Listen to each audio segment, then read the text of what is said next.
Okay. Bonnie, could you please just introduce yourself? Let us know where you went to school, what you studied, and we'll start and go from there. Okay. My name is Bonnie Walker, and I went to Smith College. It's in Western Massachusetts, and I majored in math and minored in dance. Okay. And when you graduated, how was that transition from college to industry? It was pretty rough. It was during a recession. The recession was in progress during my senior year. And I know this is dating myself, but we had just come out of the 80s kind of, investment banking boom. There was a lot of wealth going around, and then the stock market crashed.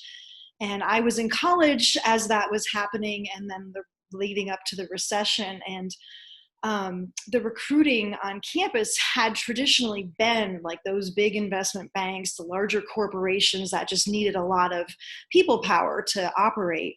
And my senior year, they went from having like hundreds of recruiters on campus to like 40. Um,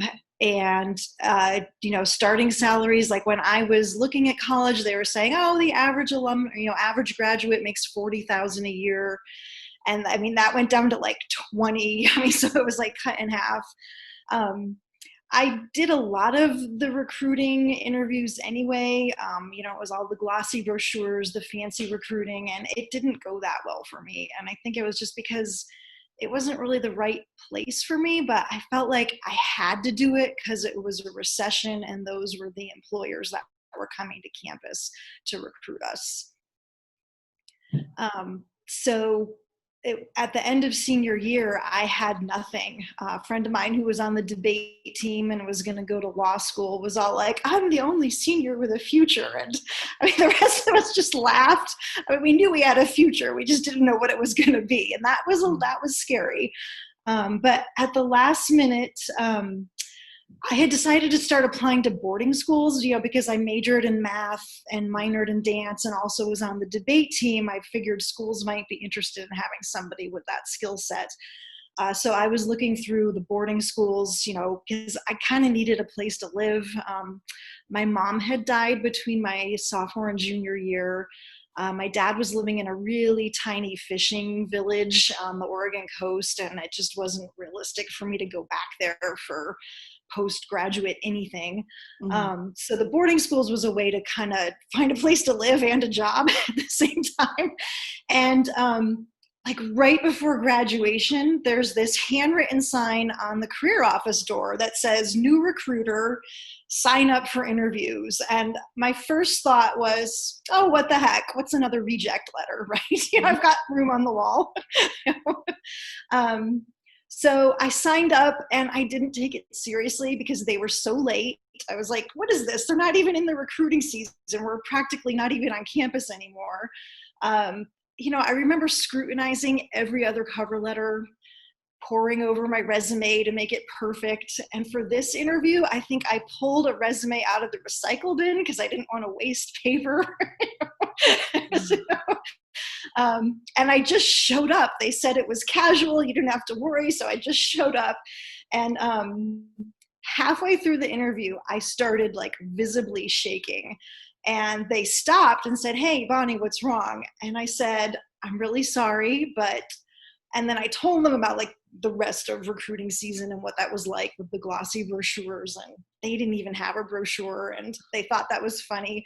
And then I said, but it seems like you guys are real people who I can actually talk to.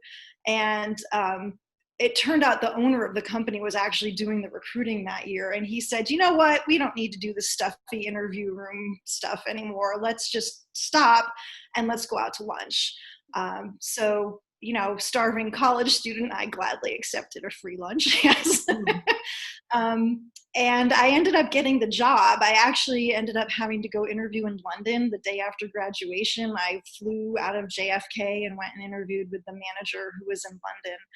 And that really kind of opened my eyes to the strategy that I had completely inadvertently come across Because I said, and I said, most other companies are cutting salaries. They've like really contracted the amount of recruiting that they're doing. But I mean, you guys are flying a brand new college graduate to London the day after graduation. Like, how is this possible? And it was because they had such a broad international base of clients that they needed the London office. They needed everybody to be familiar with all of the offices, and they still had the operating money to do all of that. And they said, it's really because we have such a broad international base of clients that this recession isn't affecting us as much. So that was sort of the thing that I stumbled on without really even meaning to, is that every recession, sure, it affects the whole economy, bringing the whole economy down, but it's not even. And there's some sectors that just aren't as affected as much as others. And so what I inadvertently learned in that first transition from college to industry was to figure out who's not being affected as much and go find whatever job there. And this recession is really kind of crazy because some industries are just wiped out. They're just like off the map. But then other industries are booming and they are making the most money they have ever made.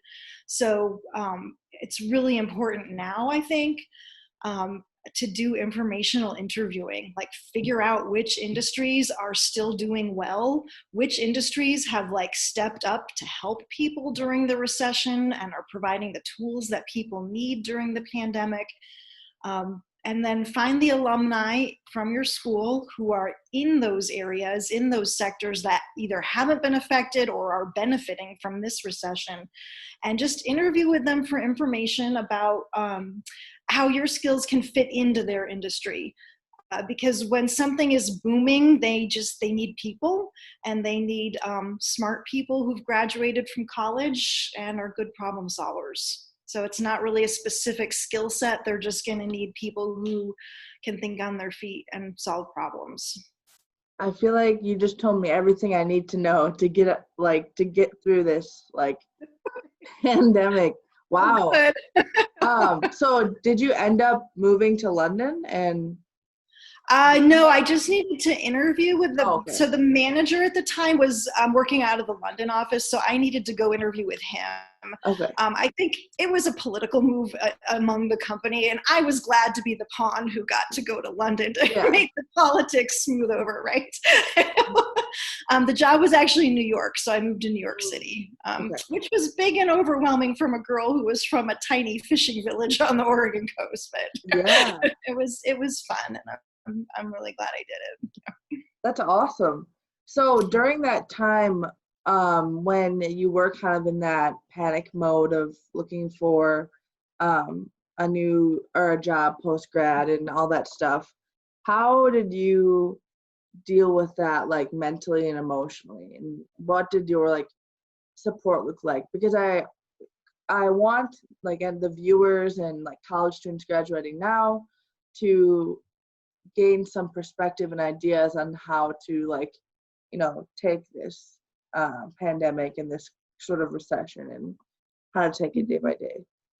Yeah, so self-care is hugely important right now. And self-care wasn't really a term back then. I think I was doing it anyway.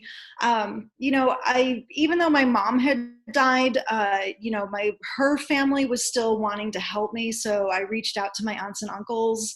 And it's kind of a funny story because my aunt is going through her garage right now. I mean, right, we're stuck at home, everybody's cleaning out the garage, and she calls me up and she says, "Bonnie, I have a copy of your resume from 1992. And I couldn't even believe it. I was like, you can get rid of that. It's okay. I'm like, none of it is relevant anymore. And that's all my like Dairy Queen jobs and that I dishwashing during college. But it's proof that I was talking to my family and asking them for help. And even though I majored in math and minored in dance, my aunt, who was a pharmaceutical rep, was peddling my resume, to try to help me out. So I think it's keeping in touch with family members or good friends. If family members isn't really an option for you, um, find your people, even if you can't be with them in person, and just check in. Um, and that's like another good way that the informational interviewing can be nice, is just it's a way to meet new people and kind of keep that social skill going, and then kind of figure out where in the sectors that are still thriving your skill set and interests can fit in. Thank you for sharing that. Yeah, that makes a lot of sense as to like leaning on your support systems. And sometimes I think people, especially kids, like forget that they have more support sometimes than they think, or their support looks different in everybody's lives as well. So I wanted to ask one last question that I like to ask everybody, and it's what is like one piece of advice or one lesson that you would want to give yourself when you were going through that, and that you would want to share with the graduates today? Sure. It's funny because somebody actually gave me this piece of advice, but what I'd like to do is just rewind and give myself that advice a little bit sooner. Mm-hmm. And it's funny because when I got the job, money was still tight. I mean, moving to New York City is not cheap, and I had to use all my graduation money just to like pay my first month's rent. I had to get an advance to pay, the deposit. And so as I was starting to come out of that, my colleagues were going out for drinks. And I felt like, oh my God, like drinks in Manhattan, that's like, another student loan to go get that. And one of my colleagues who was a former trader said, what are you worried about, Bonnie? You're going to make more money. And no one had ever said that to me before. And I was 22, and it just really opened my eyes, kind of inadvertently, but also kind of intentionally, to the whole abundance versus scarcity mindset, and growth mindset versus fixed. And that's so important right now. If you are 20, 21, 22, you are going to make more money. Don't worry about it. Like, it's going to happen at some point.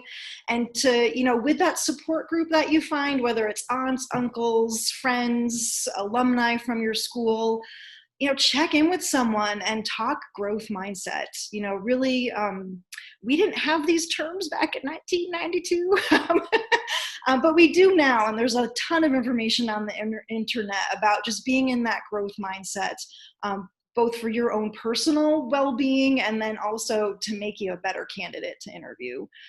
So you'll make more money, and just go get into that growth mindset right now. Thank you. I love that you kind of like, you were able to pinpoint the exact moment where it clicked and somebody said that to you. Definitely. I think we all need to hear that, especially when it comes to a lot of scarcity mindset right now. So There is. sharing that. Yeah. Thank you for being on Life's Not Linear.